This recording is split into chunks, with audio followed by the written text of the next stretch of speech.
bagi Tuhan pada pagi hari ini. Biarlah bibir lidah mulut kita hanya memuji menyembah Tuhan pada pagi hari ini. Sebelum kita masuk dalam ibadah, mari kita satu dalam doa.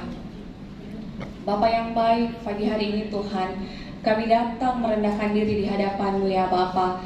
Kami percaya Roh Kudus, kami boleh ada pada hari ini semua karena anugerah Tuhan, penyertaan, perlindungan, kasih sayang Tuhan dalam hidup kami. Bapa, saat ini Tuhan kami mau memuji menyembah-Mu. Mari Roh Kudus, lawat hati kami Tuhan, pribadi lepas pribadi Tuhan. Biar lewat pujian penyembahan kami pada pagi hari ini Tuhan, kami boleh merasakan Tuhan hadirat Tuhan di tempat ini ya Bapa. Berkati setiap puji-pujian kami ya Bapa. Bertakhtalah atas puji-pujian kami ya Bapa. Berkati juga semua kami yang hadir. Biarlah kami boleh pulang Tuhan dengan berkas-berkas Tuhan yang luar biasa ya Bapa. Berkati juga jemaat-Mu yang mungkin masih dalam perjalanan. Mari Roh Kudus percepat langkah mereka, tibakan mereka dengan selamat di tempat ini Tuhan, agar boleh bersama-sama dengan kami memuji menyembah-Mu ya Bapa. Berkati ruangan ini Tuhan yang kami pakai memuji menyembah-Mu. Kami percaya dari depan, samping, kiri, kanan, muka, belakang, atas, bawah Tuhan, lantai 1 sampai lantai 12 Hotel Grand Maleoni Tuhan. Malaikat Tuhan berkemah berkeliling Tuhan sekeliling Hotel Grand Maleoni ya Bapa.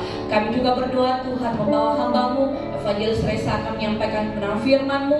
Mari Roh Kudus taruhkan hikmat marifat-Mu yang kemudian daripada-Mu Tuhan. Sembunyikan hamba-Mu di balik salib-Mu, biar nama-Mu Tuhan yang ditinggikan, dimuliakan, diagungkan ya Bapa.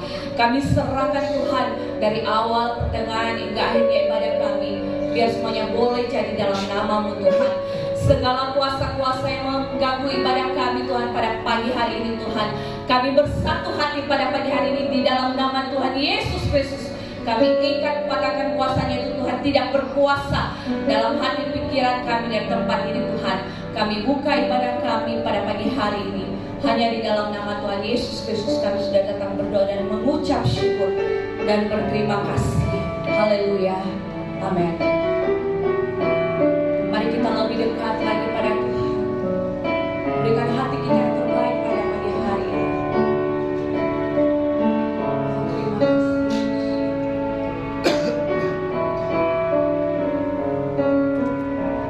Katakan sama-sama, bawa dia.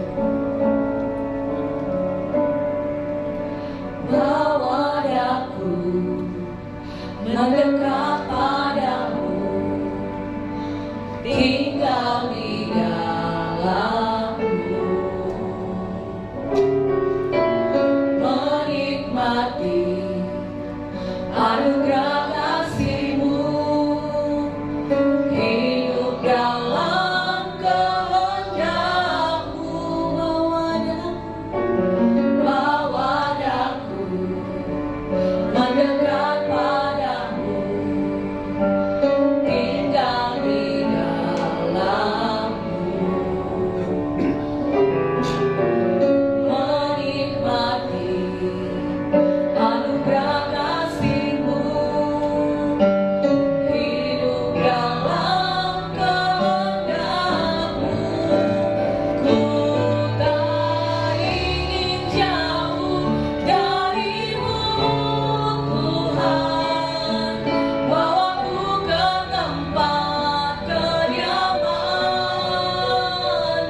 memuji menyembah Tuhan.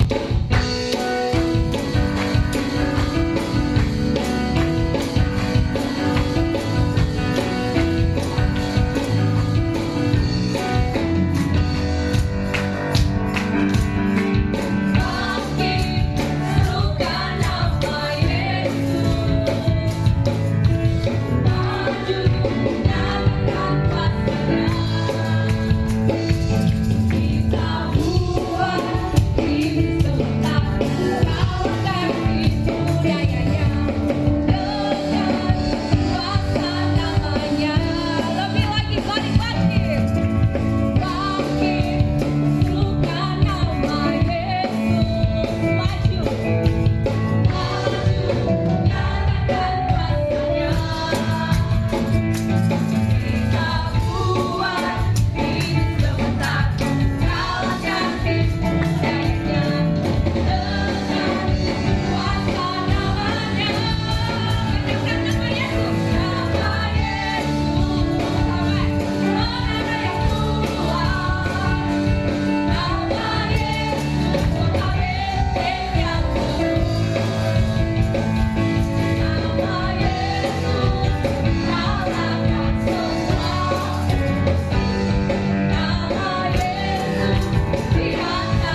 Abba Bapa.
telah berlalu, dan pada hari ini Tuhan masih memberikan kami kesempatan untuk datang memuji menyembah Tuhan.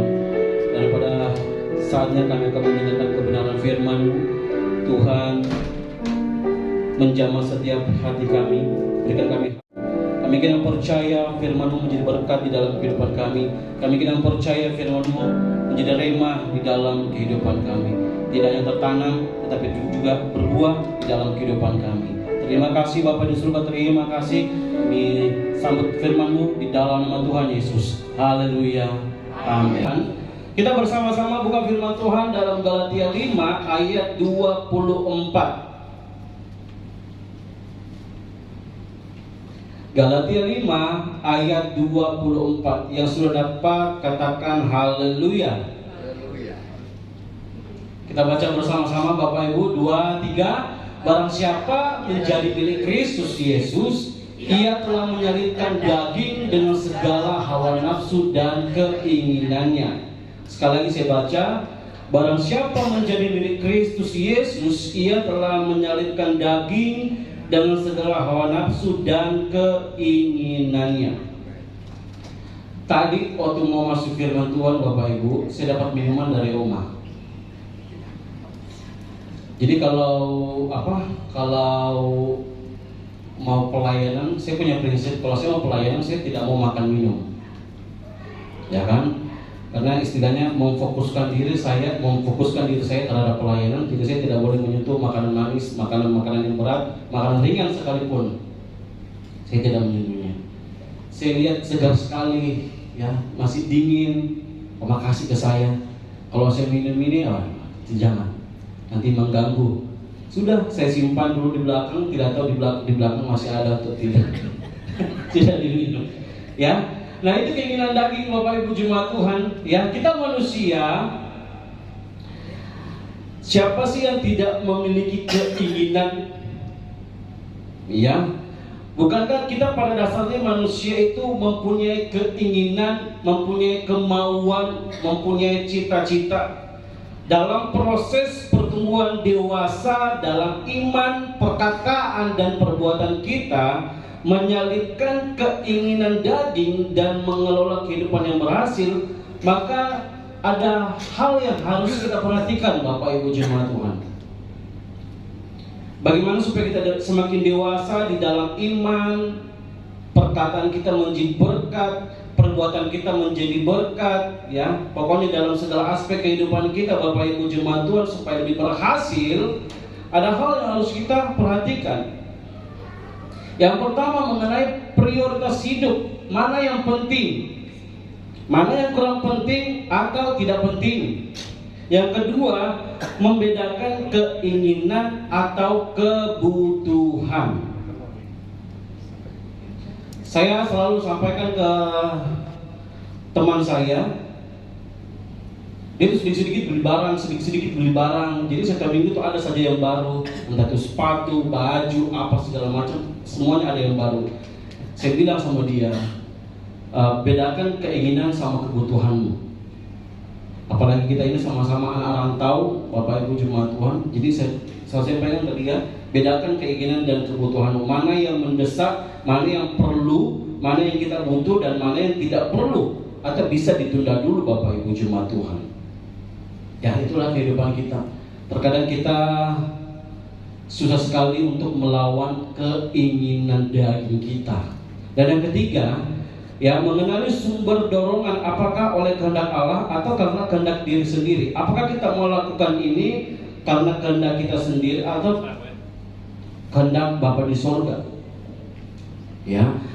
Dan untuk terus bertumbuh di dalam hikmat kita, di dalam iman kita, ya, kita harus menentukan prioritas kita yang mana Bapak Ibu. Dalam sikap perkataan kita, mana yang kita prioritaskan di dalam kehidupan kita sehari-hari. Dulu waktu saya masih kuliah, saya selalu dapat teguran dari teman-teman saya, kamu ini cepat sekali marah. Itu kata teman saya ketika saya menceritakan bagaimana saya menegur seseorang ketika dia buat salah. bahkan terlibat dalam pertengkaran kecil, Bapak Ibu jemaat Tuhan. Nah, itu teman saya selalu katakan, kamu ini cepat sekali marah, kamu ini emosian. Kata-katanya menusuk hati saya, karena memang benar. Saya cepat marah, cepat istilahnya begini loh Bapak Ibu jemaat Tuhan. Hal yang tidak mesti dipermasalahkan, saya permasalahkan. Walaupun hal kecil orang buat itu salah, walaupun kecil, tapi kalau itu sudah tidak benar, itu sudah salah, saya akan marah. Nah, saya dapat tegur dari teman saya, kamu ini cepat sekali marah. Dan saya sadar bahwa sebagai seorang Kristen, Alkitab mendorong saya, firman Tuhan mendorong saya untuk bersikap tenang, bersikap sabar, dan bahkan panjang sabar. Dan saya terus berjuang melawan sifat pemarah saya, Bapak Ibu jemaat Tuhan. Saya tidak bisa berlarut-larut dalam kemarahan saya. Apakah ketika saya dapat teguran saya marah balik? Tidak. Menjadi masukan bagi saya. Dan ya memang sesuai dengan firman Tuhan juga. Saya tidak boleh berlarut-larut dalam kemarahan. Nah, jemaat Tuhan, ya, kita semua memiliki beberapa kelemahan. Ada yang lemah di mata, ada yang lemah di pikiran. Kita masing-masing punya kelemahan. Dan tidak sedikit kelemahan-kelemahan itu membawa kita ke dalam dosa.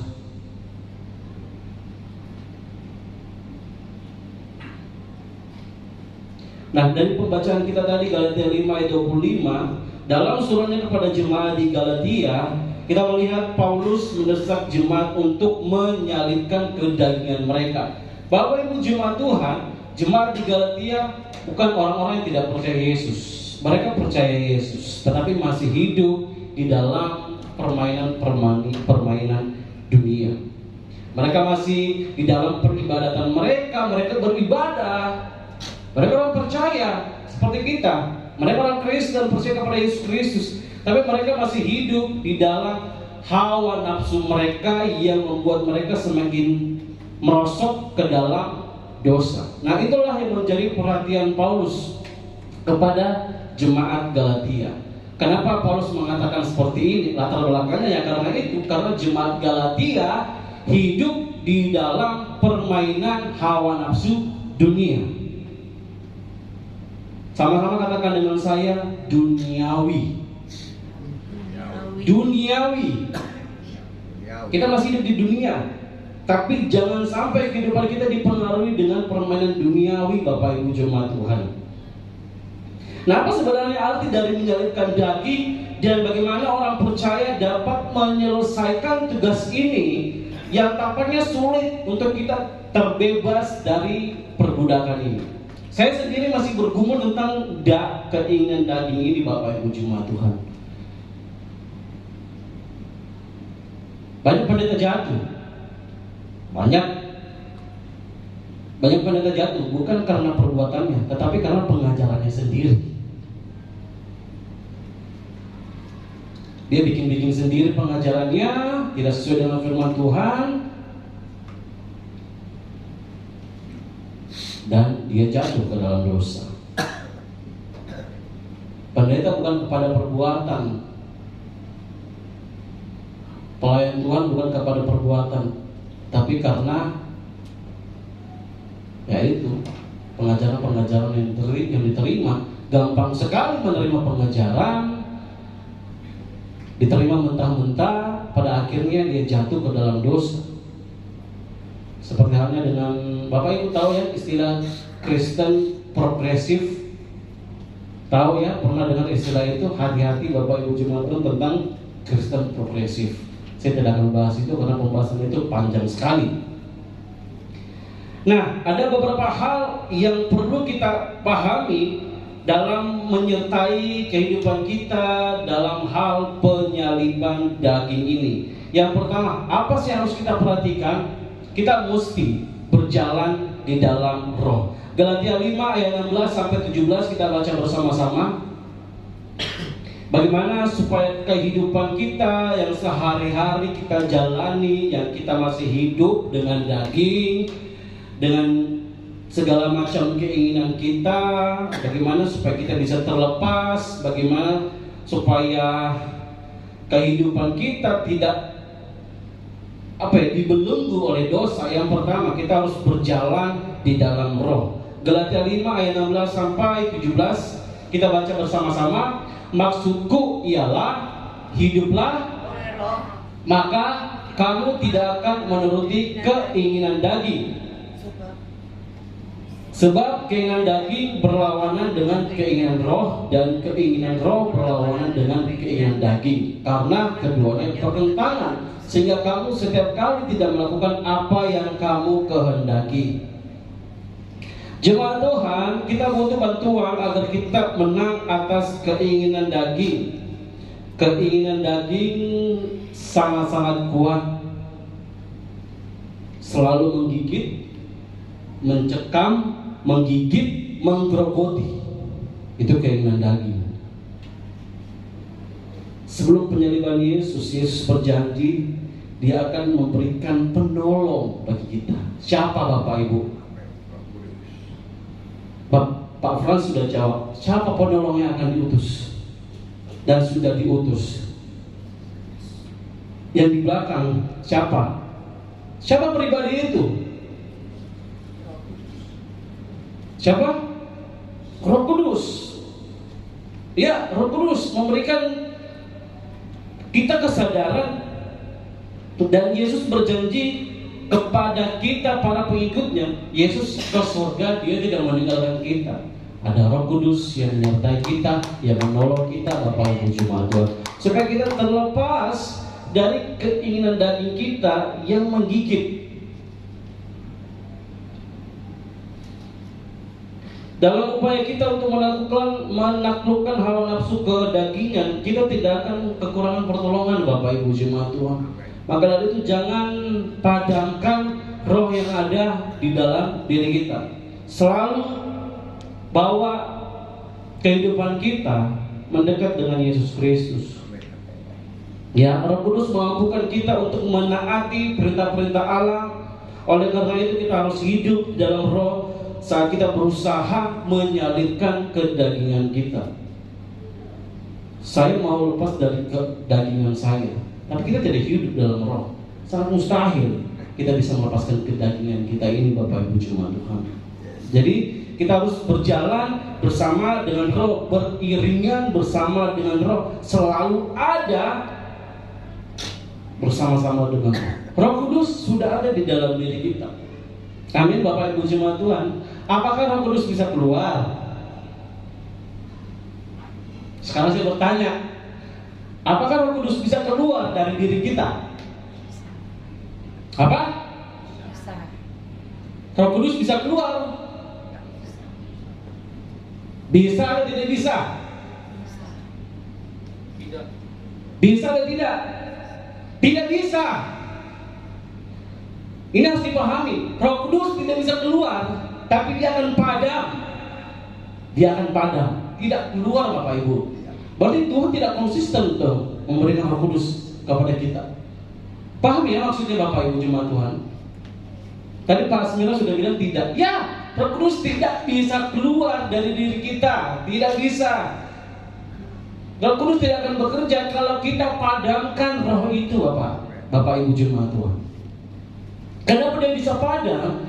Karena kita menuruti keinginan daging kita. Makanya dia padam.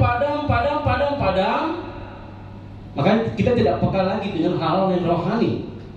Kita peka dengan hal yang roh halus, rohana. Ya, jadi harus dipahami, Bapak Ibu Jemaat Tuhan. Aduh, Roh Kudus tidak ada. Roh Kudus ada. Berarti Tuhan tidak konsisten dong. Tuhan berubah-ubah dong. Tuhan kan sudah janjikan Dia akan memberikan roh penolong bagi kita. Dan roh penolong itu sudah ada. Apakah dia akan keluar? Tidak akan keluar. Dia cuma padam kalau kita selalu mengikuti hawa nafsu kita yang berlawanan dengan firman Tuhan. Ya, berjalan dalam roh artinya kita tinggal di dalam Kristus. Yesus dengan Roh Kudus apakah berbeda?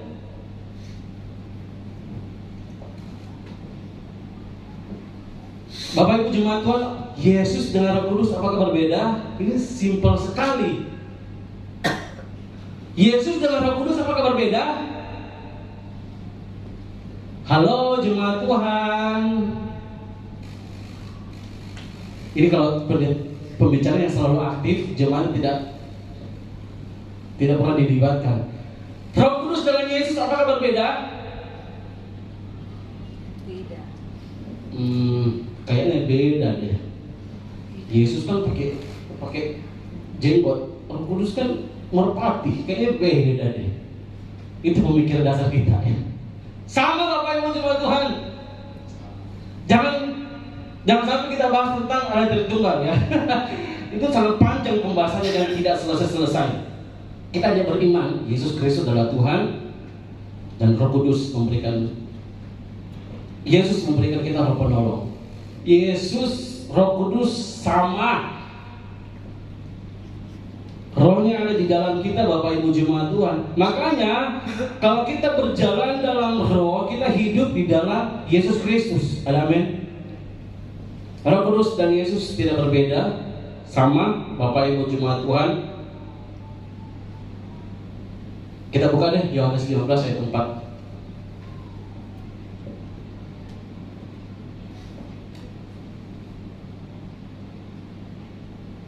Tinggallah di dalam aku dan aku di dalam kamu, sama seperti ranting tidak dapat berbuah dari dirinya sendiri kalau ia tidak tinggal pada pokok anggur, demikian juga kamu tidak berbuah jikalau kamu tidak tinggal di dalam aku. Jadi harus kita tinggal di dalam Yesus Kristus melalui doa, melalui ketaatan kita kepada firman-Nya Bapak Ibu Jemaat Tuhan. Artinya kita berserah kepada kendali Kristus dan mengikuti kehendak-Nya. Tuntunan Roh Kudus memberikan kita pemahaman akan firman-Nya, memberikan kita pemahaman terhadap firman Tuhan yang disampaikan oleh hamba-hamba Tuhan. Roh Kudus menggerakkan hati kita untuk datang beribadah, menaikkan pujian penyembahan kita. Kita yang malas-malasan, masih sibuk dengan duniawi, masih fokus cari cuan di hari Minggu, padahal Tuhan sudah kasih Senin sampai Sabtu. Di hari Minggu masih cari cuan. Tuhan bilang, kodoh mana aku tidak cukup pakai waktu saya kasih. Ayo coba tinggalkan dulu keinginan dagingmu lah. Fokus dulu datang beribadah. Ke gereja tidak sampai 3 jam. Bapak Ibu Jemaat Tuhan, ya. Roh Kudus membuat kita sadar antara yang baik dan benar. Roh Kudus membuat kita untuk tidak membenci seseorang. Roh Kudus membantu kita untuk tidak memaki. Roh Kudus membantu kita untuk tidak berbuat curang. Dan Roh Kudus membuat kita untuk tulus dalam segala hal, baik pemberian, dalam pelayanan, banyak hal ya Bapak Ibu Jemaat Tuhan. Jadi kita harus memusatkan pikiran kita pada hal-hal yang rohani, bukan yang terhalus Bapak Ibu Jemaat Tuhan. Fokuskan diri kita pada hal-hal yang rohani, jangan pada hal-hal yang roh halus. Roh halus ya membuat kita semakin jauh dari Tuhan. Dan kita harus menjauhi hal-hal duniawi. Kemudian yang kedua, memusatkan pikiran pada hal-hal di atas. Kolose 3 ayat 1 sampai 3 kita buka bersama-sama. Ini masih sama tulisan Paulus. Kolose 3 ayat 1 sampai 3. Kita baca bersama-sama Bapak Ibu, 2, 3. Karena itu kalau kamu dibangkitkan bersama dengan Kristus, carilah perkara yang di atas, di mana Kristus ada, duduk di sebelah kanan Allah. Pikirkanlah perkara yang ada di atas, bukan yang di bumi. Yang ketiga, sebab kamu telah mati dan hidupmu tersembunyi bersama dengan Kristus di dalam Allah. Kita harus mengarahkan hati kita kepada semua yang benar. Kita buka Filipi 4 ayat 8. Ini masih sama tulisan Paulus kepada beberapa jemaat.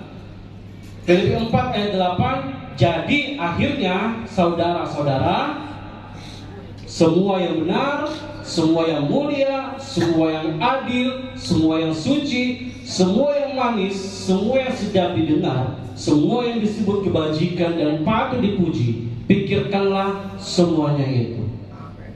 Apakah semuanya negatif? Tidak, semuanya ke arah positif. Adil, mulia, suci, sedap didengar, manis. Dan di Galatia 5 ayat 19 sampai 23, di situ Paulus menggambarkan kontras yang terjadi antara fokus duniawi dengan fokus surgawi. Apa-apa aja sih fokus duniawi? Kita buka, ini perilaku yang sangat-sangat ditentang oleh Paulus. Galatia 5 ayat 19 sampai 23.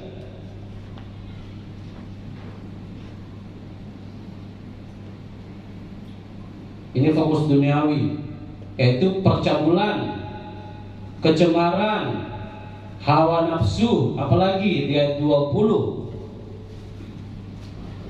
penyembahan berhala, sihir, perseteruan. Ini perseteruan antara kakak adik. Di sini tidak ada yang berseteru dengan saudara-saudara. Semuanya akrab ya. Kita jemaat akrab semua ya. Tidak boleh berseteru. Perselisihan, iri hati. Di sini ada iri hati, masih suka iri hati sama saudaranya mungkin, sama pasangan, suami, ada loh. Saya pernah baca komen, dia iri sama istrinya. Belum bisa, karena sudah bersatu kok masih iri, masih ada sikap iri satu dengan yang lain. Bukankah suami istri sudah satu, kok masih ada iri hati? Nah ini kalau masih mau fokuskan terhadap hal-hal duniawi. Amarah, ada yang suka sekali marah di sini, cepat marah.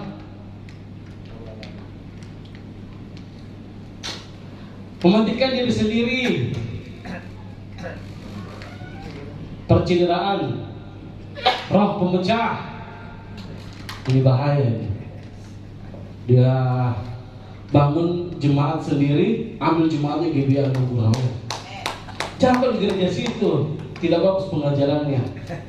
Selalu pindah-pindah gereja, tidak tetap gerejanya di mana. Itu roh pemecah semua itu. Hati-hati. Apalagi kedengkian, kemabukan, banyak sekali ya. Ini harus kita perhatikan. Kedengkian, kemabukan, pesta pora dan sebagainya.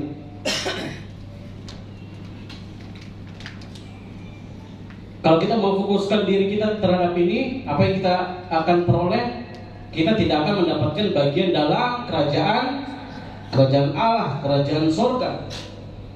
Kemudian fokus surgawi apa? Nah ini dia, kasih, sukacita, damai sejahtera, kesabaran, kemurahan, kebaikan, kesetiaan, kelemah lembutan, penguasaan diri. Tidak ada hukum yang menentang sembilan hal ini. Jadi kita sudah lihat tadi fokus duniawi dengan fokus surgawi, Bapak Ibu jemaat Tuhan. Ya, Paulus memperingatkan jemaat di Galatia bahwa mereka yang hidup menurut daging, pikirannya pasti akan tertuju dengan hal-hal yang bertentangan dengan firman Tuhan, bertentangan dengan Yesus Kristus.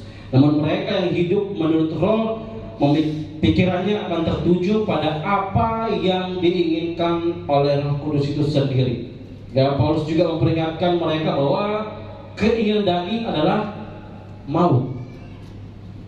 Sama-sama katakan dengan saya, keinginan daging adalah maut. Keinginan daging adalah maut. Keinginan daging adalah maut. Tetapi keinginan roh adalah hidup dan damai sejahtera, akan memperoleh kekekalan di surga. Ya, kita harus sadar akan objek fokus kita jika kita ingin menyalurkan keinginan daging kita. Jadi apa fokusnya kita, Bapak Ibu jemaat Tuhan? Sorga, bukan duniawi. Tadi yang pertama berjalan dalam roh, yang kedua memusatkan pikiran kita pada hal-hal yang di atas, dan yang ketiga terakhir, cepat sekali ya Bapak Ibu Jemaat Tuhan. Saya punya target itu khotbah itu 30 menit. Tadi pujian penyembahan tidak sampai 20 menit. Saya sudah atur semuanya Bapak Ibu Jemaat Tuhan, jadi tidak akan lebih 30 menit. Yang ketiga, mendisiplinkan tubuh kita. Tanpa disiplin diri, mustahil kita untuk menyalipkan daging ini. Kita tidak usah salibkan diri kita Bapak Ibu Jemaat Tuhan, cari kayu, jati, apa segala macam, kita salibkan diri kita. Saya mau jadi pelaku firman Tuhan, salibkan diri saya. Tidak seperti itu Bapak Ibu. Ya. Ambil contoh seorang atlet. Mereka tidak menjalani kehidupan yang riang. Mereka memperoleh kemenangan itu tidak langsung begitu saja. Plek ketiplek dapat hadiah. Tidak, seorang atlet harus berlatih dulu, harus disiplin dulu. Ya, mereka terus menerus berolahraga, menjalani pemeriksaan medis lah, apa segala macam, ya, membatasi diri mereka pada diet-diet tertentu. Banyak, itu bentuk disiplin mereka Bapak Ibu Jemaat Tuhan. Dan Paulus juga menundukkan tubuhnya pada batasan-batasan tertentu untuk membangun otot rohaninya dan memastikan bahwa ia tetap pada jalur yang benar. Bapak Ibu Jemaat Tuhan, kita perlu mendisiplinkan tubuh kita saat kita berjuang melawan hawa nafsu kedagingan kita. Karena mengenai keinginan daging itu bukan melibatkan orang lain juga, itu datangnya dari diri kita sendiri. Jadinya harus ada kedisiplinan. Ya, kita perlu memperhatikan pola makan rohani kita dan menerapkan disiplin rohani yang akan meningkatkan pertumbuhan kita. Meskipun mendisiplinkan tubuh kita mungkin terasa tidak nyaman bagi kita. Saya tidak terbiasa baca Alkitab pagi-pagi jam 5 subuh. Aduh, saya tidak biasa berdoa. Saya tidak biasa mendoakan orang lain. Harus disiplinkan Bapak Ibu Jemaat Tuhan. Jangan malas-malasan. Saya bangun tidur mau bikin ini dulu, mau bersih-bersih dulu. Bangun tidur saya mau telepon saudara saya dulu. Bangun tidur saya mau telepon pacar saya dulu. Tinggalkan semua dulu. Tinggalkan. Bangun tidur, sebelum kita keluar dari kamar kita, sebelum kaki kita sentuh lantai, disiplinkan diri kita untuk saat itu. Saya dapat pengajaran dari almarhum Oma dari Tuhumuri, yang mungkin ada yang tahu. Dia mengajarkan, sebelum kau sentuh itu lantai kamarmu, harus ada firman Tuhan yang dipegang, harus ada yang didoakan dulu. Harus kita disiplinkan diri kita Bapak Ibu Jemaat Tuhan. Jangan kita mengikuti keinginan daging kita. Saya kerja dulu, saya urus anak saya dulu, saya masak dulu. Makanya atur, disiplinkan diri kita Bapak Ibu Jemaat Tuhan. Saya mau tidur lebih awal supaya saya bisa bangun untuk berdoa. Setelah saya berdoa, saya urus anak-anak saya urus keluarga saya. Itu yang disiplin namanya Bapak Ibu Jemaat Tuhan. Bapak Ibu Jemaat Tuhan tahu ya bagaimana gemuknya saya dulu. Saya mau contoh dari diri saya. Saya gemuknya saya dulu 85. Timbangan saya dulu 85. Saya harus mendisiplinkan diri saya untuk saya mendapatkan tubuh yang ideal. Jadi berat saya sekarang 73, Bapak Ibu Jemaat. Jadi turunnya berapa kilo tuh? Banyak ya. Itu kurang lebih setahun tuh saya jalani Bapak Ibu. Setiap ada kue-kue di sini, setiap ada makanan di sini, GBA dulu banyak makanan. Saya harus disiplinkan diri saya. Apalagi Oma sering tawarin saya makanan itu enak-enak. Terima kasih Oma, saya ambil sebagian saja saya makan. Harus disiplinkan diri saya supaya saya capai fokus saya untuk mendapatkan berat badan yang ideal. Nah, supaya kita tidak hidup, supaya kita bisa menyalurkan kedagingan kita, kita harus mendisiplinkan diri kita terhadap hal-hal yang rohani, Bapak Ibu jemaat Tuhan. Ya. Tidak ada disiplin yang menyenangkan, ya memang, tetapi menyakitkan. Sudah tidak menyenangkan, menyakitkan pula, ya. Namun di kemudian hari, Bapak Ibu jemaat Tuhan, disiplin itu akan menghasilkan buah kebenaran dan kedamaian bagi mereka yang telah dilatih olehnya. Latihlah diri kita terhadap hal rohani. Hal simpel yang saya sudah katakan tadi. Mungkin dari jemaat Tuhan ada yang masih bangunnya kesiangan. Orang kalau sudah bangun kesiangan, apakah masih efektif untuk melakukan saat teduh? Tidak. Ya. Orang kalau bangun kesiangan, apalagi buru-buru, tidak efektif saat teduhnya, Bapak Ibu jemaat Tuhan. Hanya berdoa, Tuhan Yesus dan nafas doa hari ini, saya beraktivitas, haleluya, amin. Itu bukan saat teduh namanya itu, ya. Suruh-suruh Tuhan lagi, Tuhan sertai saya hari ini. Jadi kita harus menyalurkan kedagingan kita jika kita ingin hidup berbuah, Bapak Ibu jemaat Tuhan. Dan kita bersyukur kasih karunia Allah yang mengajar kita untuk tidak berkata kepada kefasikan yang telah disediakan bagi kita. Kasih karunia Allah besar bagi kita, Bapak Ibu jemaat Tuhan. Kehendak bebas, free will Tuhan berikan bagi kita. Tapi ingat, pilihan kita ada dua, surga atau neraka. Kita pilih mana? Orang bodoh-bodoh yang pilih neraka, ya. Ya, kata-kata bodoh-bodoh muna pilih neraka. Ada dosen saya, dia suka ngomong itu, bodoh-bodoh muna kau abaikan yang itu, bodoh-bodoh muna kau tidak kerjakan itu. Bagi saya itu kasarnya ini dosen, tapi ya mobil kita semakin sadar untuk kita lebih selektif lagi dalam memilih yang baik dan benar. Ada Roh Kudus yang membantu kita untuk kita dapat menyalipkan kedagingan kita. Masih maukah kita hidup di dalam kedagingan kita, Bapak Ibu jemaat Tuhan? Masih mau tidak? Nikmat daging itu sangat enak, dosa itu sangat enak, hawa nafsu itu sangat enak. Hati-hati, dosa adalah maut. Jangan kita bermain-main, Bapak Ibu jemaat Tuhan, dengan segala macam hawa nafsu kedagingan kita. Di dalam dunia pekerjaanmu, jangan berlaku curang supaya kita dapat promosi jabatan. Dalam usaha bisnis kita, jangan berlaku curang supaya kita mendapatkan hasil yang banyak. Di dalam pelayanan kita, jangan kita sabotase, jangan kita tidak tulus supaya kita dilihat oleh banyak orang, supaya kita dikatakan hebat. Tidak. Tuhan tidak ingin seperti itu. Mari salibkan kedagingan kita, Bapak Ibu jemaat Tuhan. 2 bulan lagi 2020 tahun berapa? 24. Tahun 2024 akan berakhir 2 bulan, Bapak Ibu jemaat Tuhan. Harus ada yang berubah dari diri kita, menyalibkan kedagingan kita. Kita sampai di dalam doa, Bapak Pendeta, langsung pimpin kita dalam doa.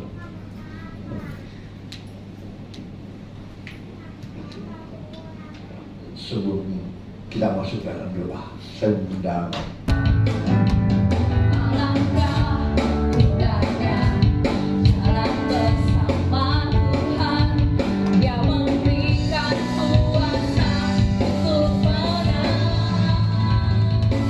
Yesus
kita akan mendengar Ibu sepekan. Terima kasih buat pelayanan hambanya Evangelis Resa.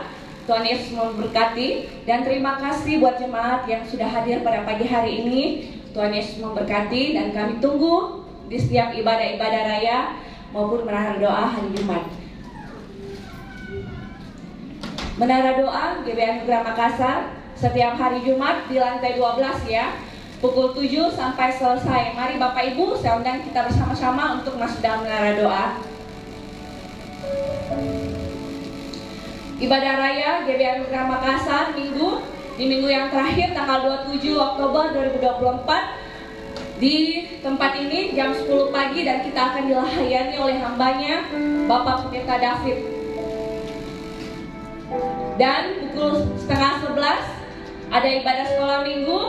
Mari Bapak Ibu yang punya anak-anak yang masih kecil, mari bawa bersama-sama mengikuti ibadah sekolah minggu GBI Anugerah Makassar. Demikian info warta jemaat. Tuhan Yesus memberkati. Baik, mari kita persiapkan hati kita mau masuk dalam doa syafaat. Untuk doa syafaat, saya mohon kesediaan Ibu Yanti bahwa kita dalam doa. Tuhan, kami bersyukur untuk setiap kebaikan Tuhan yang selalu nyata dalam kehidupan kami Tuhan. Kami bersyukur atas penyertaan-Mu untuk sepanjang ibadah kami Tuhan. Dari awal pertengahan hingga akhir hari ini Tuhan, kami telah memuji dan memuliakan nama Tuhan. Bahkan kami sudah mendengarkan kebenaran firman Tuhan. Mereka terus tanamkan di dalam hati dan pikiran kami. Biarlah kehidupan kami terus hidup di dalam roh dan kebenaran. Biarlah setiap kehidupan kami Tuhan boleh menjadi berkat buat orang di sekitar kami Tuhan. Bahkan kami juga sudah memberikan persembahan. Kiranya biarlah apa yang sudah kami berikan Tuhan, kami dapat gunakan untuk kemuliaan nama Tuhan. Biarlah setiap tangan-tangan yang sudah memberi, biarlah Kau mengembalikannya berkali lipat Tuhan. Berkati setiap tangan-tangan yang sudah memberi, setiap usaha pekerjaan Kau memberkati, setiap kepala keluarga, bahkan setiap rumah tangga Kau memberkati. Kami bersyukur Tuhan untuk waktu kami boleh bersama-sama bersekutu memuji Tuhan. Bahkan tiba saatnya kami akan berdoa bersama-sama, menaikkan doa kami Tuhan. Kami mau membawa segenap kehidupan kami ke dalam tangan pengasihan-Mu. Mereka terus memberkati kehidupan kami semua Tuhan. Lebihnya untuk hamba-hamba-Mu yang boleh mengambil bagian di tempat ini Tuhan. Lebihnya Pak Frans sebagai gembala di tempat ini, Kau memberkati, berikan dia kesehatan, kekuatan, bahkan hikmat yang daripada Tuhan untuk terus menuntun, untuk terus mengarahkan hamba-hamba-Mu ke arah yang lebih baik lagi Tuhan. Bahkan juga Pak Pendeta David Tuhan beserta keluarga, Kau memberkati, berikan juga kesehatan, kekuatan, hikmat dalam setiap tugas dan tanggung jawab yang diberikan Tuhan. Bahkan Pentil Seresa Tuhan, Pak Semirna juga Tuhan memberkati. Bahkan setiap hamba-hamba-Mu yang terlibat di dalam pelayanan, sekecil apapun Tuhan, kami mau serahkan ke dalam tangan-Mu. Mereka terus menuntun, memelihara kehidupan kami. Biarlah semuanya itu Tuhan boleh berjalan sesuai dengan kehendak dan rencana Tuhan. Kami juga berdoa Tuhan untuk setiap kegiatan gereja kami Tuhan. Kami mau serahkan semuanya ke dalam tangan-Mu. Bahkan rencana untuk persiapan Natal ke depannya Tuhan, kami mau serahkan semua ke dalam tangan-Mu. Setiap dana, biaya yang kami butuhkan, tempat Tuhan, kami mau serahkan. Bahkan setiap hamba-Mu yang akan mengambil bagian di dalamnya, Tuhan merencanakan semuanya itu. Biarlah Tuhan mengambil alih dalam setiap rencana-rencana yang ada. Biarlah semuanya boleh berjalan sesuai dengan kehendak dan rencana Tuhan. Berkati juga Tuhan setiap jemaat-jemaat-Mu dalam setiap kehidupan pribadi lepas pribadi, dimanapun mereka berada. Kiranya Tuhan selalu menuntun, Tuhan selalu menjaga, Tuhan selalu memelihara kehidupan kami, baik yang dalam setiap pergumulan, apapun yang mereka hadapi, yang dalam kelemahan tubuh, Tuhan hadir bersama-sama, ada bersama-sama dengan setiap kami. Kiranya Tuhan terus menjaga dan memelihara kehidupan kami Tuhan. Kami bersyukur juga Tuhan pada hari ini, tepat hari ini kami berdoa untuk bangsa dan negara kami, di mana hari ini Tuhan lantikan bagi presiden yang baru. Kami mau serahkan ke dalam tangan pengasihan-Mu. Mari Tuhan memimpin presiden yang baru, berikan hikmat, kekuatan yang daripada Tuhan.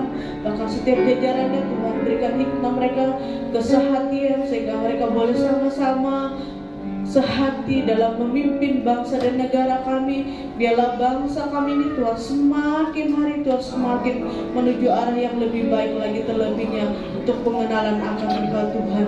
Bahkan Kau setiap anak-anak Tuhan yang terlibat di dalam kepemimpinan, mereka menaruh dalam roh takut akan Tuhan, sehingga mereka boleh bekerja dengan jujur, dengan benar, bahkan penuh rasa takut akan Tuhan, baik dari tingkat provinsi sampai ke pelosok terkecil sekalipun Tuhan. Mereka menjamah setiap hati mereka, berikan kebenaran, kejujuran Tuhan, sehingga mereka boleh bekerja dengan baik, bahkan takut akan Tuhan.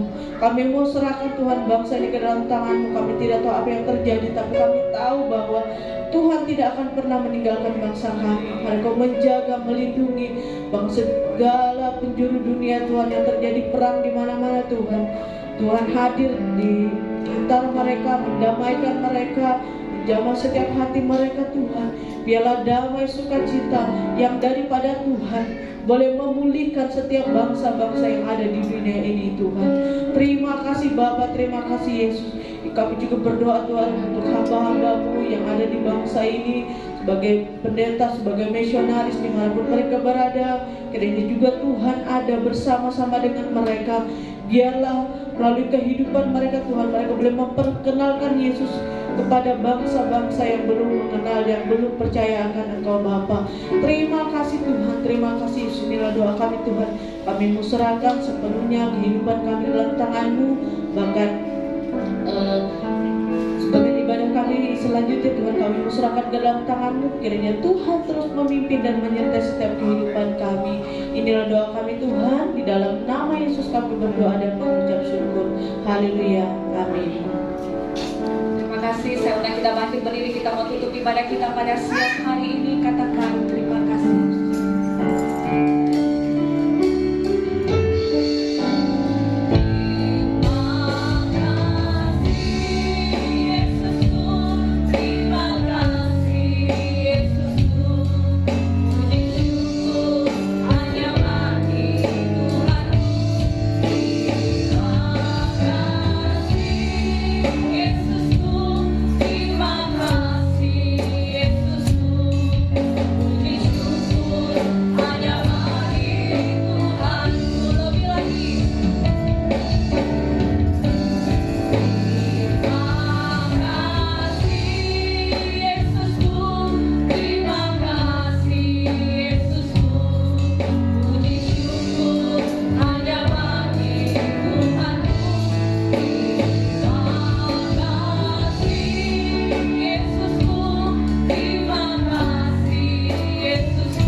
Mari jemaat Tuhan yang dikasihi Tuhan, angkat iman percayamu untuk menerima berkat Tuhan dengan mengangkat kedua belah tanganmu di hadapannya. Diberkatilah engkau di kota, diberkatilah engkau di ladang, diberkatilah buah kandunganmu, diberkatilah tempat adoranmu, diberkatilah keluar masukmu, bahkan dibiarkan musuhmu maju berperang melawan engkau, terpukulkah olehnya. Dan apa yang sedang engkau kerjakan, apa yang sedang engkau usahakan, Tuhan berkati sehingga engkau semakin naik dan tidak pernah turun. Engkau menjadi kepala dan bukan menjadi ekor. Mulai pagi siang hari ini sampai Maranatha, Tuhan Yesus sedang menjemput setiap kita yang percaya. Diberkati Tuhan, dilindungi, disertai, dan dipelihara Tuhan. Sama-sama kita katakan